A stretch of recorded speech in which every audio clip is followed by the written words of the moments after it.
the payment I made to her earlier introduction. It's a great pleasure to be here. I think the last time I was in this room, fortunately, at that time, the Budweiser was flowing.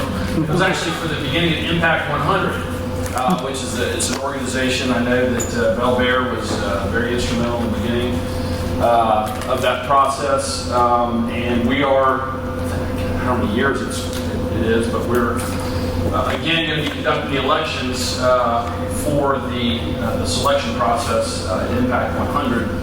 That's such a great group. We're privileged to be able to be a part of that process every year. They make such a positive impact on the community. I know we've got scheduled for an hour. My presentation is about 2 hours, so hopefully you're not going to be too hungry after that. But what I figured I'd do in the beginning, and I like, when I'm presenting in settings like this, I like, Q&A, because I like to help the audience guide me to what is interesting, if anything. I hope something today, take maybe a nugget or two away. But I'd like to help use that to help guide me. So I don't know what the protocol has been in the past, but I'm a big believer if you just stop me in the middle and say, hey, can you go a little bit more, or don't talk about that anymore, or tell me a little bit more about that, or if you ever experienced this in your what you do, please do so. So I'm kind of, I like the interaction a lot rather than me just kind of sitting up here and talking to you. Now, don't pay any attention to any of that stuff that's up there.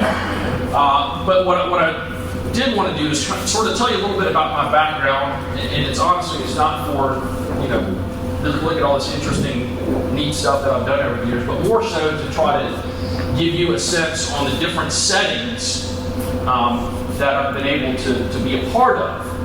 And because part of what I'm going to talk about today is a lot of that is dependent on the type of presentation that you make. And if you're leading a meeting, which I think is what we're here all about, knowing the setting that you're in can fundamentally change how you're going to conduct that meeting. And knowing your audience, you're going to hear me say that quite a bit today, knowing your audience is really, really, I think, again, this is all my personal point of view. This is nothing professional. I didn't go to some professional seminar and get these bullet points. I just started thinking about some of the questions, these 3 sort of basic questions that I was asked to talk about. And using my experience of what I found works for me. Now, some of that may not work for you, and some of it may be, antithetical, not antithetical, but against what you may see in a textbook or a seminar or something. But I'm just from past experience going to tell you a little bit about sort of what I've found worked, and also what hasn't worked. Because I think trial and error and learning from your mistakes is as important as doing things right. So, the reason I say that is I just want to talk a little bit about my background and what I've done in the different settings that I've been in, and then try to get to just sort of set the stage for addressing the points that I was asked to talk about.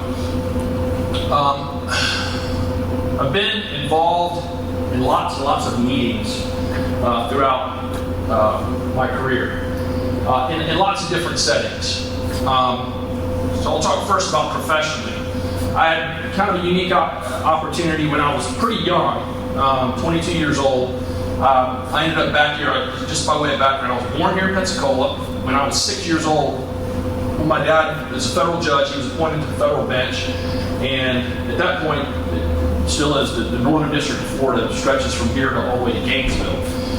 And the seat that was opened up was in Tallahassee. So that's where we went. And so we moved to Tallahassee when I was 6 years old, and stayed there through my childhood up until I went to the University of Florida, and then was down there for 4 years, and then trying to figure out what I wanted to do. I studied political science, which if any of you all have children or grandchildren, steer them away from that because it's a useless degree. I learned nothing professionally in political science, academically in political science that helped me through. No, I'm just kidding. But it was fun, it was great, but I was trying to figure out what I wanted to do. I thought at that point I wanted to go follow my dad's footsteps and go to law school, but I wanted to take a little bit of time because that rigorous 4 years and 4 football seasons at the University of Florida wanted to take a little bit of time, and then that's kind of how I got diverted and ended up standing in front of you here today and not practicing law somewhere else. So when I graduated from the University of Florida, I was looking for a job. And so that was the early 90s. The economy was not the greatest in the whole world, and had an opportunity to come back to Pensacola. And I worked as an aide to a then United States Senator. Now it sounds like a glamorous job, but it was anything but. We had a one-room, kind of wood paneled office up there at Office Park off of 9th Avenue, and I got paid a little bit more than minimum wage. And basically, but the cool thing about it was that I got to sort of represent the senator. It sounds like more glamorous than it is, but as a 22-year-old, I got to go interact with people that I would probably not in settings that I would not otherwise at that age be able to do. And so that was sort of the beginning process of kind of learning what to do, what not to do, and how to interact with people. Which I think a lot of conducting meetings and being involved in organizations is how you interact with people. I did that for a couple of years, and then decided that as a young 20-something that maybe there was a world outside of Northwest Florida, and so I was trying to think of other things I might want to do. At that time, a young firebrand congressman, part of the revolution back in the mid-90s, you all may remember Newt Gingrich and the contract with America and all that fun stuff. Well, we had a young congressman from this area who now happens to be on television, and he won, somewhat unexpectedly, I think. And so he was looking for people to go to work for him. And so we had some discussions, and I ended up going to work for Joe Scarborough up in Washington. So again, at this point, I guess I'm 24 years old, and went up and got to be a part of this heady days. Again, no matter what the politics of you all are, it was an interesting time to be in Washington. And at that point, again, you get thrown into that setting where you have meetings with members of Congress, staff, members of the administration, people representing the president. Again, I'm still a fairly junior level person, but still kind of taking it all in and enjoying it immensely. Stayed up in Washington, spent a little time after Joe left Congress in Washington, went to work for a trade association, which sort of was kind of an unsolicited call I got one day when I was still on the Hill. He said, "Hey, is this anything that might interest you?" And I said, "Well, yeah, it could be." It was one of those, depends a lot of times on the day that you're being called by someone like that. And it was a good day to be called. I was having a rough day. So I said, "Yeah, I'll talk. We can talk." Anyway, so long story short, I ended up going to work for this trade association. And we represented food companies. Basically, you walk into the grocery store and everything on the shelf was really represented by our trade association.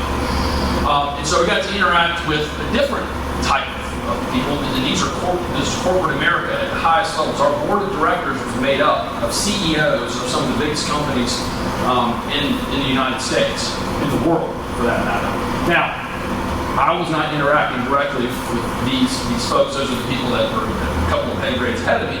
But the people I was interacting with were some senior executives, people that have gone to some of the world-class business schools and law schools around the country.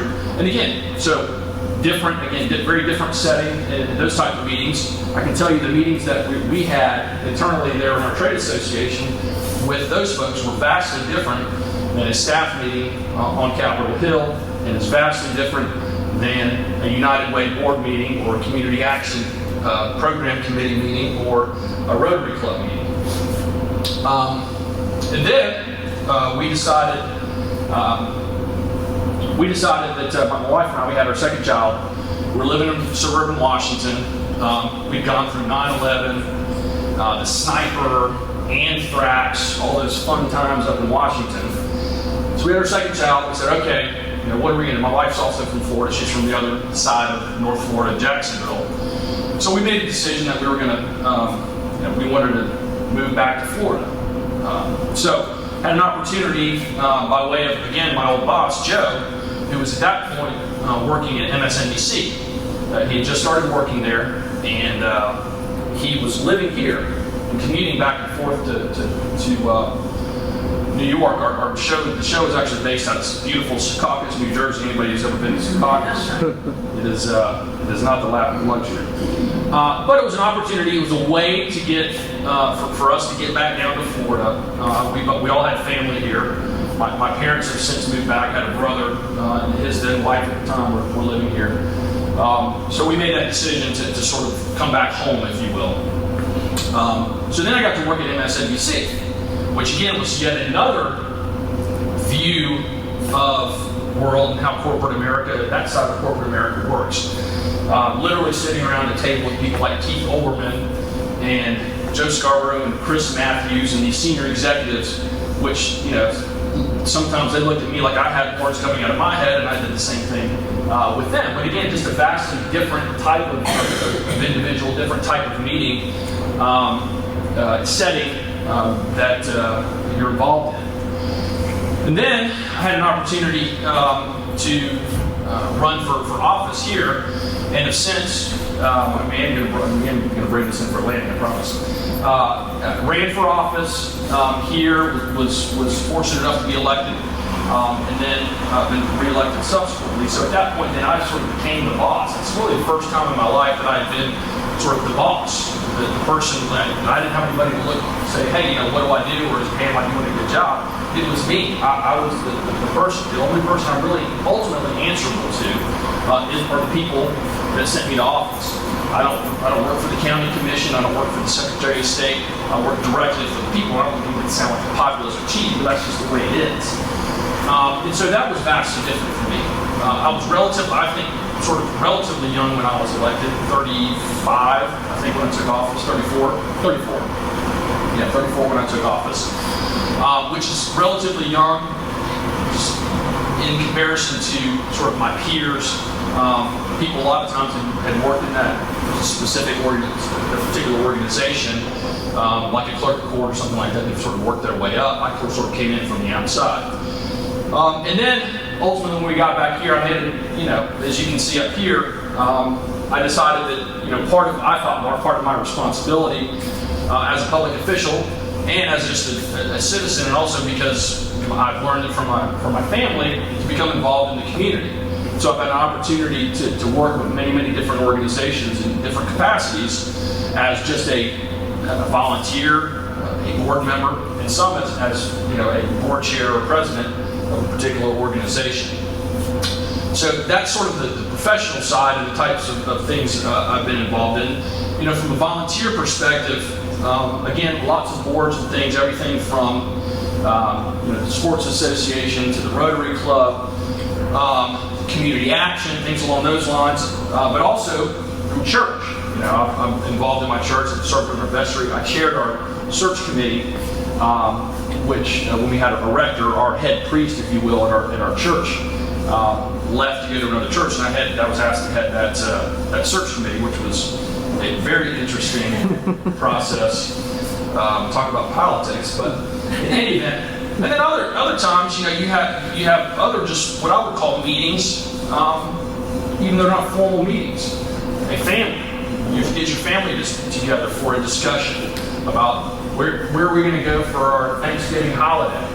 And I tell you, some of the most important lessons I've learned as far as what to do and more importantly what not to do in those settings comes from those more informal meetings when everybody that's around the table are people you really, really, really know and really, really care about. But I would consider those meetings as well, because particularly people come in with to those settings with very passionate, and you certainly want to do everything you can to avoid upsetting these people. So, point is, different types of meetings can mean very different methods. So, for instance, what's your role? Are you running the meeting? Are you in charge of the meeting? Is your responsibility to set the agenda, to run the meeting, make sure that whatever is supposed to get done gets done, that it's run efficiently? Or are you just a participant in the meeting? And, more importantly, Who are the people that are there? Why are they there? Are they there because they're being paid to be there? Because they have to be there? Are they your staff, your paid staff? Are they volunteers? Are they people that are want to come to help? Do they give money? Do they give money? Whether we like it or not. If someone's sitting across the table from you in your volunteer organization and they wrote a big check to your organization, you may listen to them a little bit differently than your person that just walked in off the street and said, hey, I think you want to help with the next volunteer event. That's just reality. Also, the type of group it is. Is it a large group? Is it a small group? What's the nature of the meeting? Are you presiding over the annual meeting of United Way or of the Chamber of Commerce, where it's almost more of a presentation than it is running a meeting, even though it's technically a meeting? Or are we talking an internal staff meeting where you get your weekly or monthly or a special meeting that's called? Because your role as the presiding individual is vastly different depending on the setting and the type of group that you're involved with. And I'll just say, one of the things that's generally consistent is that the people, what I would term successful people, are people that are committed to professionalism in whatever they do. The one thing that they value above all else is what? Is their time.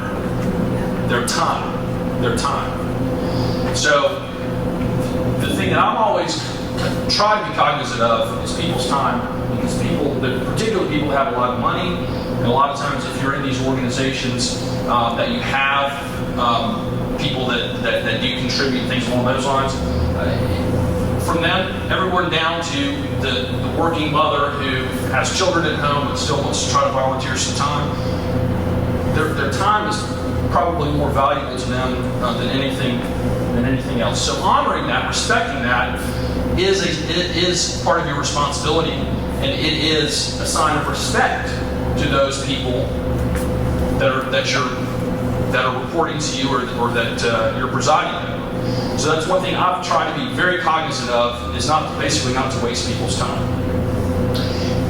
And the toughest challenge I've found is trying to balance these competing interests. For instance, I know we've all been there. If you're running a meeting, you've got part of the people that are sitting there looking at their watch saying, okay, I've got another 15 minutes. And you have somebody else that may be passionate about a particular subject or a topic that they want to be heard. So, very difficult is trying to balance that, letting that person be heard, trying to channel that enthusiasm and input, but also respecting the fact that there's other people there that are cognizant of their time, and they may be at a different level professionally. They may have been involved, they may be involved in these types of meetings on a day-to-day basis, where you may have a volunteer who's very enthusiastic, has good things to say, but may not be as adept at trying to convey their thoughts, what they want to try to get across in the time frame that you've set to have the meeting. So, now, specifically on a couple of topics that Andrea asked me to talk about. How do you engage participants when they don't want to be in the room with you? If anybody can tell me that, then I will pay them $1 million. A couple of things on this point. First of all, again, as I said at the beginning, know your audience. Okay, preparation goes a long way in preparing to preside over a meeting, to address a particular gathering. Know your audience. Are they business leaders who are very used to the corporate style meeting? Is it a group of volunteers that are there that may not be as time conscious? They may want to be a bit more social than a bunch of stuffed suit corporate guys. Know your audience. And also, what I would say is, when you talk about when they don't want to be there, why don't they want to be there? Try to figure that out, okay? We all, in every meeting, in every gathering where you got people together, you're going to have some people that are going to want to be there more than others. But why don't they want to be there? if you are the head of an organization who has employees, let's say it's an employee meeting, and if you have people that don't want to be there, why don't they want to be there? Now, obviously, if they're there and they know they're going to be disciplined or there's going to be some difficult subject, I mean, that's understandable. If they just generally don't want to be there, why do you have them working in your organization? Why are they there? If they're not respectful of you and your role and your capacity, if they don't want to be part of the organization, what is it that makes them not want to be there? So you may have to ask some tough questions there about, is this person right for our organization? If you're, every time they come into a meeting, they got a sour look on their face and they're confrontational, I would think that's a symptom of something else that's deeper that you may want to try to address. Now, again, do they have to be there? Are they board members that have to come to a board meeting? Are they employees? And also, the other thing that's important is look inward. Why don't they want to be there? Is it them or is it you? Okay? If every time you hold a meeting and you look out and there's, a majority of the people looking at you like, God, we're having another meeting, it may be more of a reflection upon you than the people that you're serving or that are part of the meeting. So, again, part of that is an inward reflection to say, what is it about? Is it me? Is it my presenting skills? Am I not engaging my audience? Am I not meeting their expectations? Because if it is, then you have to do some adjustment on your own. Now, if you have a handful of folks, I think you need to take those on a case-by-case basis and say, what is it about this individual that led them to be in a position where they don't want to be in this room, being part of this organization. Also, know that, again, I know I'm telling you a lot of things that you probably already know and understand, but I'm just trying to share some of my observations. Know that people have different likes and dislikes and the ability to work in groups. I know for I have a relatively small staff. I've got a permanent staff of about 15. It comes up with temporary employees during election time, but as far as full time. But even in that setting, some people, every time we'll have a staff meeting, some people like to be in a group setting. They're comfortable being in a group setting. They're comfortable talking in front of other people. There's some other people that may not be in their DNA. And from the role that they serve in their particular organization or as a volunteer, that may be okay. So sort of recognize that, and in other words, you don't want to, I don't think you want to get in a position where if someone's really uncomfortable talking in front of others, you're going to do everything you can to say, okay, I want this person to get up in front of the room and make a presentation, when that's not their forte. So people have different likes, dislikes, abilities, and interests. And also, this should go without saying too, make your presentations interesting. There's a way to make material interesting, and there's a way to make it boring. Tell stories. I've found that often works. When you tell stories that engage the participants, they're going to be a little bit more inclined to pay attention, to be engaged. When we have staff meetings in our office, I try to tell stories as much as possible. You can talk about things, because we deal a lot in legislation and boring stuff like regulations and administrative rules and things like that. So, and again, knowing that a lot of times the people that work for me, some of them are not college educated. A lot of them are not college educated. They sort of work their way up as sort of clerk typist folks that I guess they would be known in the past. So you try to formulate the information that's important to convey to them, but also do it in a way that you're not talking above them, you're not making their eyes roll back in the back of their head. So trying to take that information, synthesize it, and let that individual know why they should be paying attention and why it is important for them to know, not just that they have to sit in a chair and listen to the boss drone on. Bring food. We all know that food and drink in a relaxed setting, and again, sometimes that works better and is more appropriate than in other settings. But again, anything you can do to sort of lighten the again, for me, to lighten the mood, get people comfortable, they're going to be, I've found they're going to be more willing to engage and be interested. Now, I'm not a big, personally, even though I'm a fairly outgoing guy, the other thing, again, it should go without saying, the more you do this, the more you stand in front of people, the more you preside over me, the more times you do anything, the better at it, the more comfortable at it you're going to get.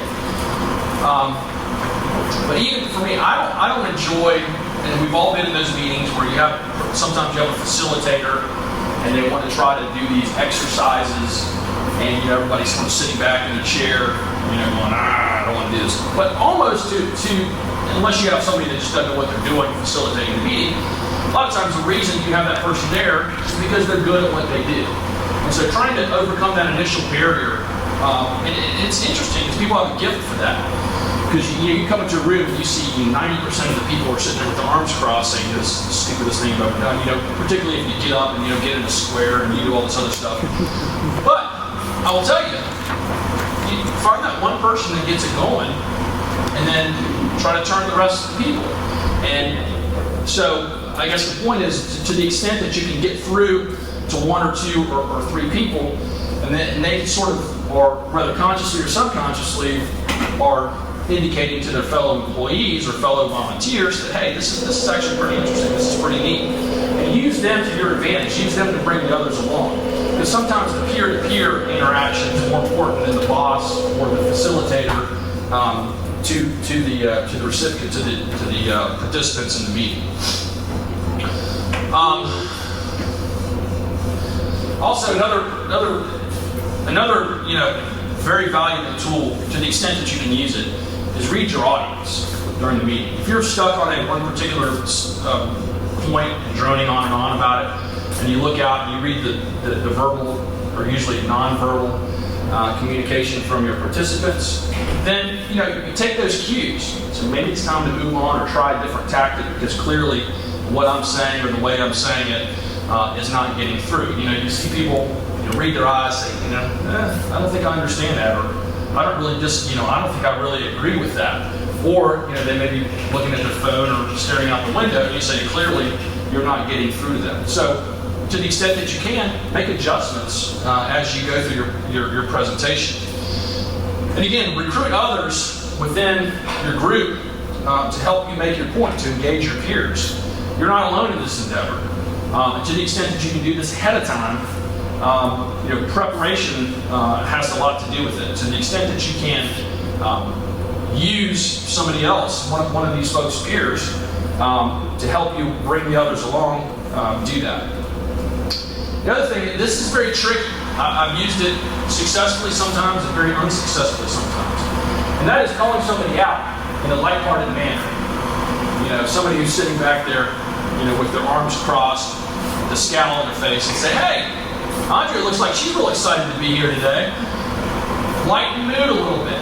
Don't do it in a derogatory manner. Don't do it to, again, I would say that's probably, you want to use that tool, if you will, a little less frequently and only in the right setting. But it can be very powerful. It can do a lot to lighten the mood and to sort of break the ice. And then, before I leave this subject, the other thing I'll say is get feedback. Okay? After the meeting, if you feel like a meeting went particularly well or particularly not well, talk to some of the folks. Say, really, particularly if there's someone one of your senior level staff people that you have that relationship with, to say, hey, I felt like they weren't getting that. Do you have any feedback for me? And hopefully you have a relationship with the folks. Again, even if they're paid employees or if they're volunteers, say, hey, you've got some advice for me. What is it that didn't come across well? What is it that people didn't understand? Or was it too long? Was it too short? Was I too boring? Was I making too much light of it? Should I spend more time on this subject? And then use that feedback and use that moving forward better your presentation and to learn from it. Because again, learning, what I've found is the best experiences that I've had are learning from mistakes. Like that. So, I'll have to tell you a couple of little side notes here because we're going to talk about stories. So, those of you who may have, it's Sheila out here, who knew or know of my former boss, Joe. He's an interesting guy. But one of the things he was, I think, fairly well known for is that he would schedule a lot of things and sometimes at the last minute change his schedule. And as I got to be a more senior level staff person, sometimes it fell on you to sometimes fill in at the last minute. So a couple of one real interesting one. So when I was living in at least I think it's interesting. One time I was living in Washington. It was when I was living in Washington. My dad was spending time up in Washington because he was serving in some committees for federal judges around the country. And they had a meeting of these fairly, small group, yet pretty elite group of federal judges. And Joe at the time was serving on this sort of relatively obscure subcommittee. He was chairing the subcommittee. It was called Civil Service. And they had, although sort of obscure, they had oversight over federal employee issues, including those of federal judges. And so there was this meeting that was going on of this group of federal judges, and Joe was the chairman, and my dad was involved in the meeting. He said, hey, how about having him come over and talk, because they had a particular issue that they wanted to hear about. And so we had it all set up. And so my dad came to Washington for this meeting, and I remember it was like a Sunday night. My dad actually he wasn't staying with me. I think he was in a hotel over in Arlington. And we got a phone call. I got a phone call at like 7 o'clock at night, something crazy like that. And the meeting was supposed to happen like at 9 o'clock the next day. Okay. And it was, I'm stuck in the Pensacola. I can't get out of here. Can you call your dad and tell him that I'm not going to be at this important meeting? So it wasn't the first time I'd done it. So I said, okay. So I called my dad. He said, okay, let me call you back.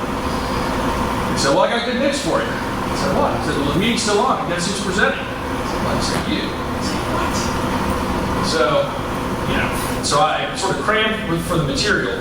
But the interesting thing is that the next day, just to sort of kind of need to be prepared, is that I got there and the time slot, because I didn't see the agenda or anything like that. All I knew was this particular subject I was that Joe was supposed to talk about, and the time that I was supposed to show up at this meeting. So I get there and I'm ushered into the room, and I walk through the room, and the Chief Justice of the United States is completing his presentation to this group. Wow. So you got the Chief Justice of the United States, and then me. Schmuck from Pensacola, Florida, 28 years old or whatever, that's going to come talk to this distinguished group of judges. And I think the chairman of the Senate Judiciary Committee, I think it was Warren Hatch at the time, was behind me. So always be prepared. And they were very kind to me. But again, knowing the group and the setting that you're in is very, very important, and always being prepared. Okay, so next subject: how to nullify or convert disruptions into positive. And this sort of a little bit dovetails with the final topic, which is dealing with disruptive staff visitors or meetings. But I sort of broke about it a little bit. Again, as I said before, be prepared. You should, if you have a pretty good sense of the organization, you should know what some of these hot button topics are going to be. For instance, if you were recently a member of the chamber board, you pretty much knew that, or had a pretty good understanding that the issue of the tourism, where tourism is going to be, would be probably a topic of discussion. the sunshine would probably be a topic of discussion. Perhaps economic development would be a topic of discussion. So know that in advance and be prepared. I mean, it may not, you may not have any great answers, but just simply knowing and being prepared, sometimes for the worst case scenario. I often do that. I often prepare, whether it's in elections or for meetings that I'm involved with at the state level, because I'm involved with our statewide association. We deal with legislators. So a lot of times I will deliberately plan for the worst case scenario, or what at least at the time you think is the worst case scenario. Sometimes that's not the worst case scenario. And then, if that doesn't come to fruition, you're at least prepared for it, and it's almost a relief. Like, boy, I'm glad that didn't happen. But if it did happen, I had at least some semblance of a plan of how I was going to address it. So the point is you in your heart know, or should know, I should say, what some of these hot button and potential controversial issues are, and know how you're going to handle them if they arise. One thing that I would advise is, again, common sense, is try to address it ahead of time. If you know something's building up, if you know something's bubbling up, if it's a staff meeting and there's a particular staff member that's really got a bone to chew, a bone to pick with somebody, go talk to that person ahead of time. See if you can diffuse that rather than getting it in front of a setting where all of a sudden the rest of your organization, the rest of your board, the rest of your volunteers are involved, and they're sitting, why is this coming up here? Why is this coming up now? Try to head it off beforehand, and then again enlist others. For instance, particularly if you say you're the paid person in a volunteer organization where you have a volunteer board. If you know ahead of time that one particular board member has a problem or has something that they want to address, enlist.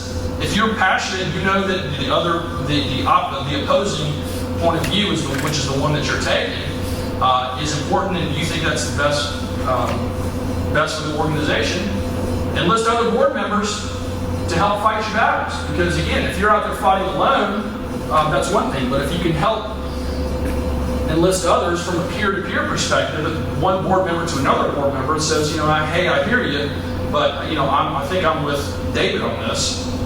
It's going to be much more effective than you sitting up there fighting this battle on your own.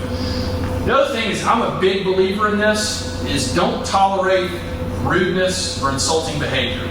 If you are running the meeting, I believe it's your responsibility to cut any of that off at the pass. Sometimes you're going to be effective at it, and sometimes you're not. But those things can go south very quickly if you don't. Plus, it's just a sign of respect for all the rest of the participants. So if somebody gets up and starts insulting or having rude behavior, I think if you're presiding, I'm a firm believer, if you're presiding in the meeting, over the meeting, I don't care who it is, you say you have a responsibility to cut that off and say, there's a way to make your point, but we're not going to insult people, we're not going to be rude to people. The other thing that will do is that will engender some loyalty to you amongst the others. If they see that, yeah, go ahead. I have a question. Sure. So that is all well and good if you're the chair of the board. What if you're the executive director and you're sitting back there and this is going on and the chair's not taking any? I'll tell you that's talking about. So you're the executive director of the organization. You have a chairman of the board. You should be running the show. You should be running the show. That's a little trickier. The one thing I think you don't want to do is publicly undercut the board chair. I think you have certainly the ability and responsibility if it's directed at you or your staff. That's the other thing we'll talk about is you have a responsibility to defend your staff. That you try to mitigate it as much as possible, but then go to the board chairman afterwards. Again, don't do it in a public setting. Go to them and say, hey, really, I thought it was inappropriate for board member X to be, derogatory towards me or towards our staff. Really, what can we do in the future to head that off? But you want to be very careful not to do that in that public setting to the extent possible. But you have every right to defend yourself. But again, in doing so in a respectful and polite manner. I don't know if that answers your question. Also, the other thing is again, find out. This is always fascinating to me. Find out, and I just had a personal issue with this with one particular employee, and it wasn't in a big setting, but I think it proves the point. What is the real issue at hand? Because sometimes these disruptions or somebody that's chewing over something it's really more of a symptom about something else or something deeper. And once you do your best to try to get to what the core of that issue is, because sometimes it's not about whose parking space is outside, who's closer to the front door than the other person's parking space. It's something a little bit more deeper and something else that needs to be addressed in a different setting. Joe. What's that? Oh, yeah. What I was going to say, David, was sometimes it doesn't matter in your organization. It could be corporate, it could be a nonprofit. And it doesn't matter whether it's a meeting, a staff meeting, a customer or patient or client interaction, or whether it's an executive meeting or a board meeting. You can realize, or you should be able to hone in pretty quickly, if the annual level or the disruption level is at a height that you recognize that the best you'll be able to do is neutralize it and come back to it. Absolutely. And that's something actually a little bit on the next slide when talking about having to deal with disruptive staff, visitors, or meeting guests. Encourage the other thing is you want to encourage to the extent that somebody's raising a valid point. You want to encourage other participants to hear them out and offer their own views on the particular matter, and then identify possible solutions. In other words, you don't want to just shut somebody off. If you're in a meeting and you're expecting feedback from your employees or from the other participants in the meeting, you don't want to cut that off. You want to hear them out as long as they do it appropriately. And sometimes that can start to drive a conversation about something, and at the end of the day, you may be able to find a solution that gets everybody buy-in. And I've seen it happen. Somebody that comes in and they think that they've got one point of view and they're going to walk out of that meeting, either it's their way or the highway, but a lot of times there is another way, and there's a way to get everybody on board with a particular solution. And then the more times you can do that, the more people that have buy-in on a particular decision or policy, the better off the organization is going to be.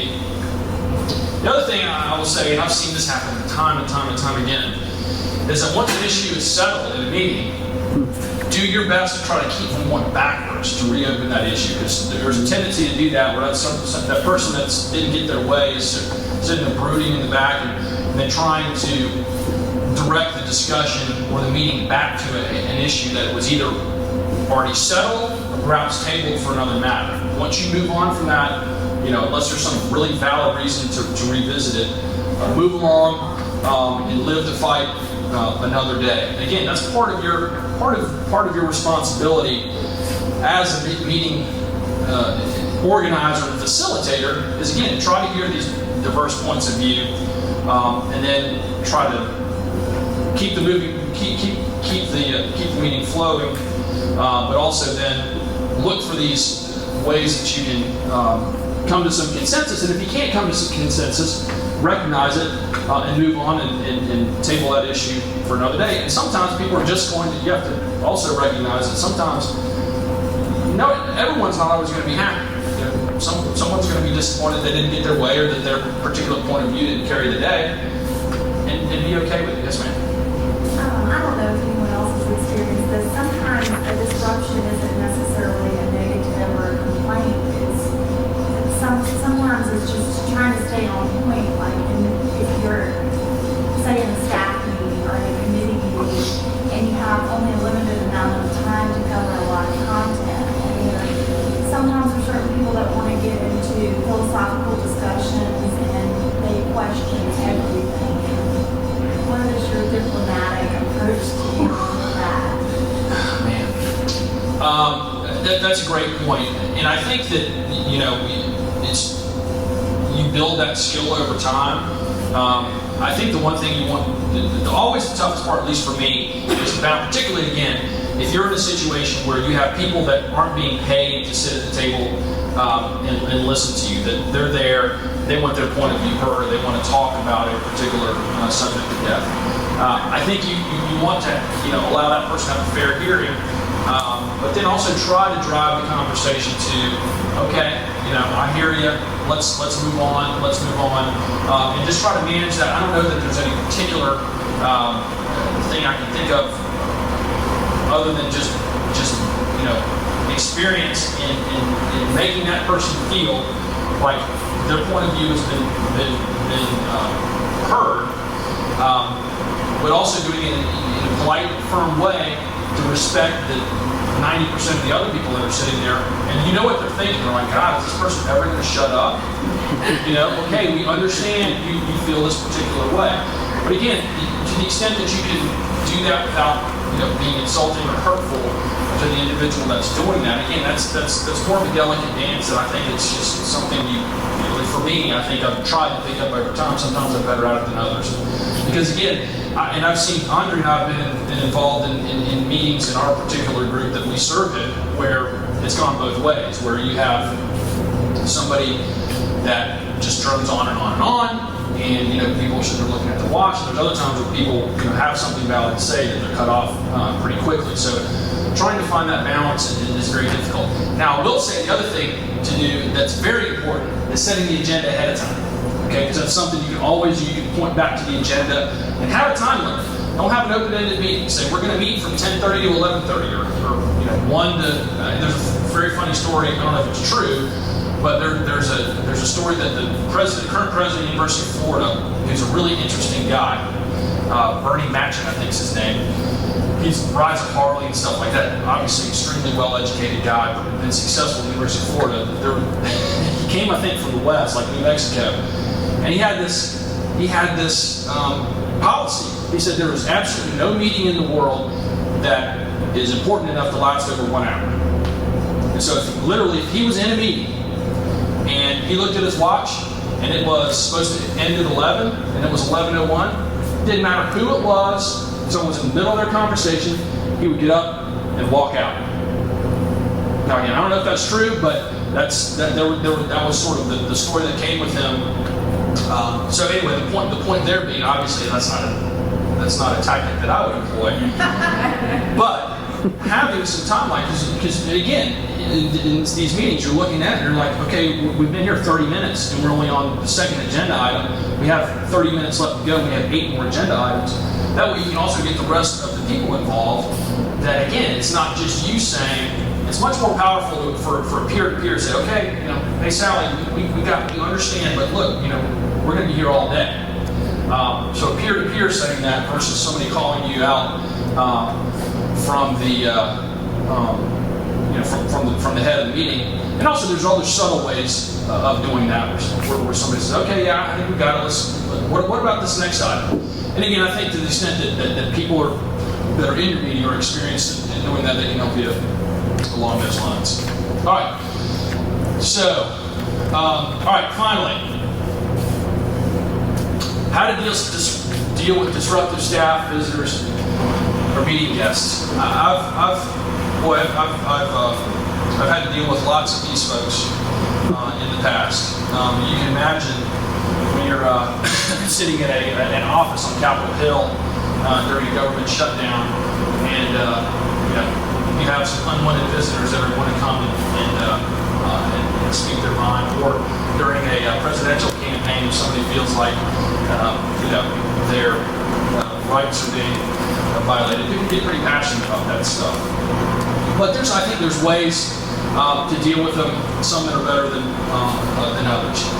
Again, be prepared. If you know, if you have reason to believe that, again, whatever your organization is involved with, if you can anticipate some of these, again, if you're dealing with a hot button issue that stirs passions one way or another, and you may have some idea that somebody or some group of people may be trying to come and disrupt the meeting, know that ahead of time and try to plan accordingly. I'll tell you a funny story. When I was first elected, it was in 2004, and obviously the election was in November. And one of the good things that our statewide association does is they have like a program for incoming supervisors. And so I was able to go, actually before I took office, in that period of time between when I was elected and when I took office in January, to go to their statewide conference. I think it was in Orlando at the time. So again, I'm 34 years old. I know really nothing about administering elections. I didn't tell the voters that when I ran. But I learned. So I'm sitting there, and so I go down there. I don't, most of these people don't know, and so I'm just kind of trying to take it all in. And so they had this. And again, remember, at this point, we're only four years removed from the infamous 2000 elections, and this was the next presidential election past that.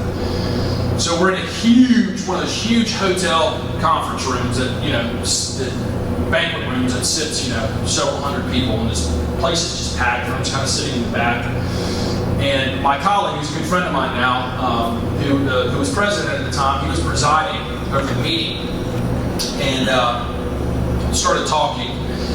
And the other thing I heard about these skits, like they kept telling us that, basically like an initiation, like you're gonna have to do some sort of skit. I was like, great. So I'm sitting in the back, and he starts going through like the business meeting, and literally the doors of the back fly open, and this group of people come in. And there's like 3 or 4 of them, and there's this woman who's pretty obnoxious, and she's got these papers, and she comes flying to the front and goes, and just screaming. And so, what's your first reaction? My first reaction is, this is funny. This is part of the skit, right? Honestly. But I start looking around at other people, and other people are poor. Anyway, long story short, it was this group of like activists that you remember the name Teresa Lepore? You remember the Butterfly Ballot? Okay, Butterfly Ballot centered in Palm Beach County. She was a supervisor of elections in Palm Beach County. She just got defeated in the election. 2004. So she was booted out of office, but she was still there. This is going to be like her swan song because she was a very popular supervisor. And basically, this was a person going to serve her with a federal lawsuit, disrupted the whole meeting. And I'm sitting there thinking, this is a joke. This is a skit, but it really wasn't. It was someone that came in and disrupted the meeting, and the guy at the podium. We actually, after that point, instituted some new security procedures where who could get in, of course. Again, important to learn from your mistakes and move forward. But he had to figure out how to handle it on the fly. And so they had to engage the personnel there at the hotel, the security personnel, and got them out. But she was able to serve the subpoena, and it was crazy. But that was my introduction to being a supervisor of elections in the state of Florida. I was like, I'm not sure about this, but anyway, a couple more things, and I'll end and let y'all eat. Okay, I know this is tough, but treat everybody with respect as much as you can. Even if someone's being obnoxious, even if somebody, the thing that I've found that tends to make things deteriorate is when you get down to the level, particularly if someone's being rude and disruptive, is if you get down to their level, then things deteriorate even quicker. Sometimes it's tough, and I've sometimes have been better at this than others. But try to stay above it. Sometimes the sort of almost mocking praise works as well. Like, thank you for that very valid point, but rather than getting in a confrontational tone, because then that empowers the other individual, because ultimately that's what they want. They want you to react to them. Because if they had really everyone's best interest in mind, they would go through the normal procedures. They wouldn't come in and try to cause a scene and be disruptive, because what they want is they want a reaction from you and from the rest of the organization. They want attention. And that ultimately gets them what they want. Now, other important thing, listen to what they're saying. Okay? Don't just, because they're being disruptive, the manner they're going about it, do listen to what they're saying, despite how they're saying it, because you may be able to satisfy them. Okay? Somebody may come in with some preconceived notion that something is one way, when in fact it isn't. It could be some policy change that you had recently made, or just be some flat misunderstanding of what this person's interpretation of what it is. So listen to them, and if there's a way to sort of diffuse it at that point, then say, hey, what you're yelling about, we understand. That's the policy that we have in place right now. Or we've already made a decision. Our board voted last night to go in a different direction. The other thing I'll say is defend your people at all costs, particularly if you are the head of a staff. If you're the head, if you're the executive in charge, the last thing that you want to do is, even if you really want to say you're right, this person is the worst employee I've ever had, and it's all this person's fault, don't ever say that in a public setting. Because that's not just going to affect that individual. Everybody else is going to be saying, well, if she's going to throw, he or she's going to throw that person under the bus, am I next?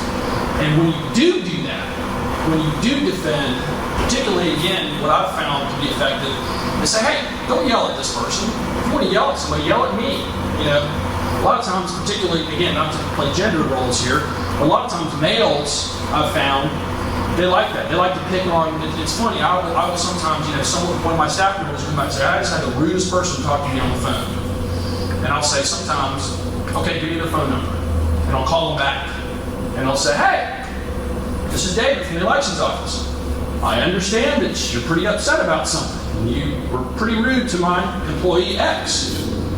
And you would be surprised at how many times they back down, really, oh, no, that's not what it's, well, okay. So defending your staff, the people that work for you, I think is very, very, very important. Again, you've heard this a million times, praise in public, discipline in private.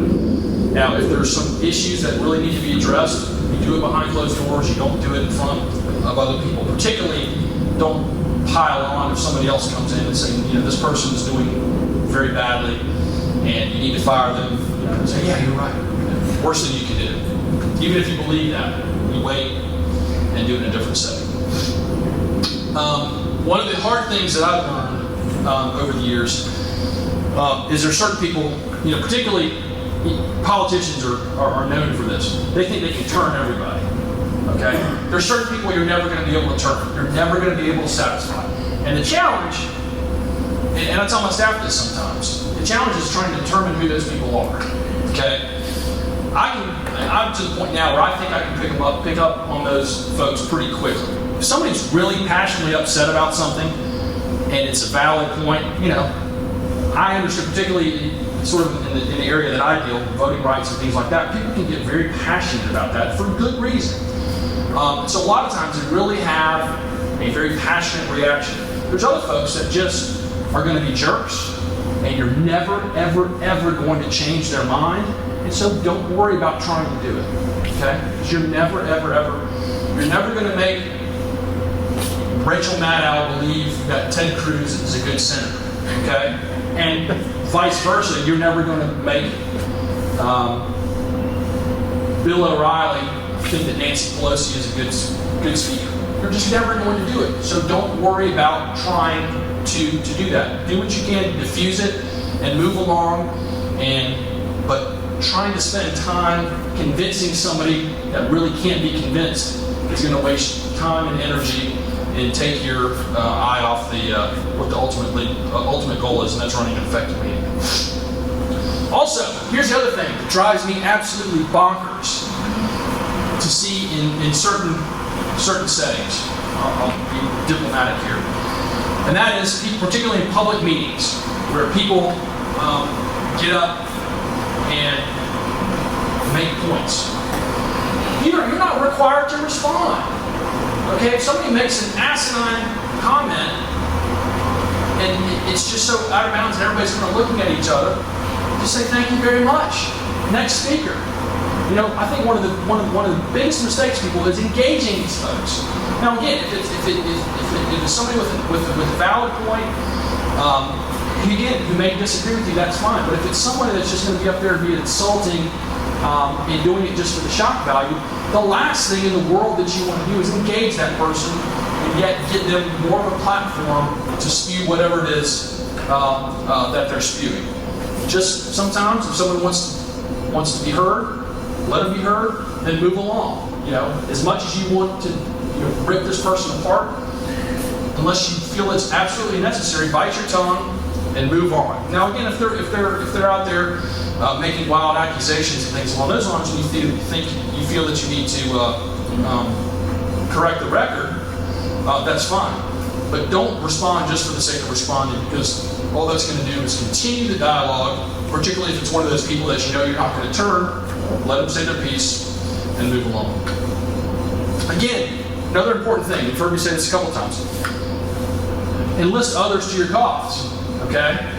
If you're in a board meeting and there's a bunch of board members around and somebody's starting to be obnoxious, hopefully you're going to have another board member from a peer-to-peer perspective that says, shut up, okay, you don't have to be rude about it, we get what you're saying. But to the extent that you can help facilitate that, bring others to your cause, particularly if you know ahead of time. Say, hey, I know that so-and-so's loaded for bear. To the extent that you can help out, I would really appreciate that.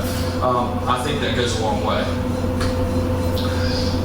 When necessary, and if possible, offer to meet separately with these folks. So if somebody has an issue, if they bring up an issue, particularly if it's an issue that's outside of the agenda of whatever you're meeting on today, and we all have those, or somebody who comes in, I want to talk about X. Well, X is on the agenda. Well, I want to talk about X. Offer to meet with them separately. Say, okay, we hear you. Let's get off. And you see people do this in those ambush interviews all the time. People just get a camera stuck in their face and say, hey, what about, so they're completely unprepared. Say, hey, here's my card. Call me. We'll set up an interview, et cetera, et cetera. But then when you do that, they follow through. Because otherwise the person's just going to show up at the next meeting and do the same thing. And then, of course, ultimately, when necessary, and I've had to do this a couple of times, call the authorities. If someone's being really, particularly in this day and age, don't be afraid to enlist law enforcement, security, whatever. If you feel someone's getting really passionate and feel might be a danger to you or more importantly to others, call the authorities and have them respond to that. All right, so I've droned on long enough. I hope that some of this was helpful to you. I appreciate the opportunity to talk to you and be happy to answer any questions you may have. One day, don't let them still do it. And it's off subject, but if y'all have questions, ask them. And then if you'll answer this, do you still help with the nonprofits in town with the polling that you guys do? Oh yeah. One of the things that we do, if you're interested in it, we have what's called an adopted precinct program, where we use several hundred precinct workers, poll workers, on election day. And we started the program a couple of years ago where if you're whatever organization, whether it's a church or a civic group or a nonprofit, if you provide us with some certain number of employees on election day, instead of us writing a $100, $125 check to you as an individual, if you have 5 people that work for 2 elections, that adds up pretty quickly. And then at the end of the day, particularly if you want to basically donate your time, we will end up writing a check to your organization, your Rotary Club, your civic club, your nonprofit, for whatever the equivalent of what we would have paid 5 workers individually to do that job. And again, as I said, if let's say you get 5 workers that work the primary and the general election, and say an average of, let's say it's just an average of $100, you know, that's $1,000 for basically two days worth of work, which, you know, most people that do that kind of work end up coming back because they enjoy it so much. But it's a really good program. We've had success with it. We don't have the problem, fortunately, here in Escambia County, particularly down in the southern part of the state, that some of my colleagues do. We're really having a tough time trying to find people to work the polls. We have a dedicated group of, you know, engaged, civic-minded people here in our area that are willing to work. But we're always looking for additional workers, and particularly if we can help out your organization at the same time. It's a win-win. And also, a lot of times, the level of worker that we get from organizations like that sometimes tends to be a little bit higher than someone just walking off the street. Any questions? I'm standing between you and lunch.